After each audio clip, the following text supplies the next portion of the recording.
Hello student, you are welcome in our SST class. I am Mansi Bharadwaj. I am your SST teacher. Today we will continue our chapter number 15. In chapter number 15, today's our topic is contour barriers.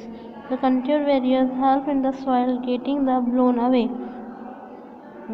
जो बेहतर soil है इसको अलग उड़ाने को ही contour barrier कहा जाता है. बाय द विंड और the washed away by the rain, या तो ये बारिश के थ्रू होगा या हवा के थ्रू होगा. For this barrier are the created with the help of the stone, soil and the grasses.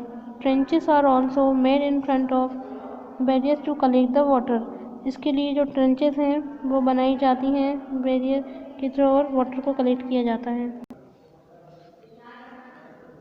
Contour ploughing. Field near the hilly areas are ploughed parallel. जो हिली एरिया की जो फील्ड है उसे प्लव्ड किया जाता है parallel to the contour to the hill slope, and this prevent soil erosion. ये soil erosion को प्रिवेंट करता है by the preventing the flow of the water down to the slope. इसका shelter belt, the dry region, ये सूखा सूखा area होता है. रोज ऑफ द ट्रीज, जो कि ट्री की जो रोज रहती हैं, are planted to the check the wind movement. ये विंड मूवमेंट को चेक करने के लिए ही इस प्रकार से लगाए जाते हैं. For the protecting the soil cover को प्रोटेक्ट करने के लिए किया जाता है.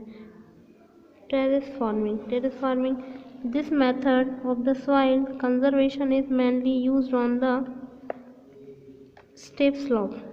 ये मेथड सॉइल कंजर्वेशन के लिए बहुत मेन मेथड है जो कि स्टेप स्लोप के लिए यूज़ की जाती है. In this method the broad flat terrace are made on the step slope are cultivated different crops. इसके लिए डिफरेंट मेथड जो है वो ब्रॉड फ्लैट की जो मेथड है वो यूज़ की जाती है. This terraces control surface run off and the soil erosion. इसके बाद intercropping. Different crops are shown in the alternate rows in the form. Different crop जो है वो बोई जाती हैं. In this help in the preventing the soil erosion due to the rain wash. और यही जो है वो सॉइल इरोजन के लिए हेल्प करता है. Water resources. Water is one of the most important natural resources. पानी जो है वो एक बहुत इम्पॉर्टेंट नेचुरल प्राकृतिक स्रोत है. It is the essential for life. यही ज़िंदगी के लिए बहुत इम्पॉर्टेंट है. Water on the earth exist mainly in the three form. ये वाटर थ्री फॉर्म में पाया जाता है. वाटर वेपर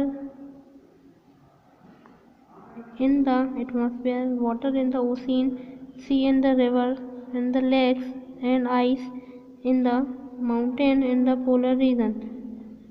जो वाटर जो है वो किस किस फॉर्म में पाया जाता है? ओशियन के फॉर्म में, समुद्र के फॉर्म में, रिवर के फॉर्म में, लेक के फॉर्म में और आइस के फॉर्म में पाया जाता है. और पोलर रीजन भी पाया जाता है. Ocean account of about the 97% of the total water on the अर्थ. हमारी अर्थ पर 97% वाटर है. Ocean water being the सेलाइन can not be use. और जो ओशियन वाटर है वो सेलाइन होता है जो कि यूज़ नहीं किया जा सकता है domestic agriculture and the industrial purpose. और ये जो है domestic purpose, agriculture, industrial purpose से यूज़ किया जा सकता है. Only about the 3% of the earth water is fresh water. लगभग 3% जो वाटर है वही जो है वो फ्रेश वाटर है. Almost the 70% of the ice. कुछ 70% जो वाटर है वो आइस के फॉर्म में है. About the 30% of the ground water. 30% जो है वो ग्राउंड वाटर है. Most of which was the two deep reach, जो कि गहराई तक जाता है. It river and it in the reverse and lake hold about the 0.25% in atmosphere.